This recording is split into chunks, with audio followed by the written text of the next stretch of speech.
வணக்கம். இன்றைய தினம் திருமணத் தலங்கள் என்ற ஒரு வரிசையிலே முதல் தலமாக திரு அருள் தரும் ஸ்ரீ சக்தி முற்றம் என்ற தலத்தை நாம் தெரிந்து கொள்ள இருக்கிறோம். அம்பிகை வழிபட்ட அம்பிகாபதியாக பரமேஸ்வரன் அருளும் திருத்தலங்கள் நிறைய உண்டு. உமையவள் மனமுருகி வழிபட்ட இந்த தலங்கள் இல்லறம் செழிக்க வரம் தரும் கோயில்களாக திகழ்கின்றன.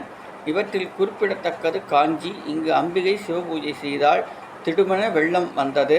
வெள்ள நீரால் லிங்கத்தில் திருமேனிக்கு பாதிப்பு நேர்ந்துவிடக்கூடாது என அதை அப்படியே அணைத்து கொண்டால் இங்கனம் அன்னை பராசக்தி அன்புடன் ஆரத்தழு மகிழ்ந்ததால் சிவபெருமானுக்கு உடலும் மனமும் குழைந்து போயிற்றாம். காஞ்சி புராணத்தில் தழுவ குழைந்த படலம் என்று உண்டு. இறைவன் இப்படி பெருமகிழ்வுடன் திகழ்வதால் இங்கே சென்று வழிபட நம் மனம் மகிழும்படியான வரங்கள் விரைவில் கிடைக்கும் என்பது ஐதீகம்.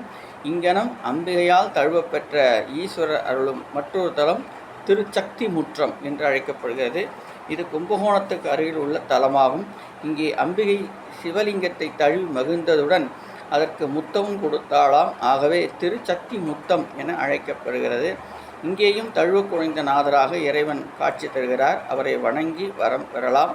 திருவொற்றியிலும் கொடிமரத்துக்கரையில் தழுவ குழைந்த நாதர் சன்னதி உள்ளது என்பதை தெரிந்து கொண்டோம். நன்றி.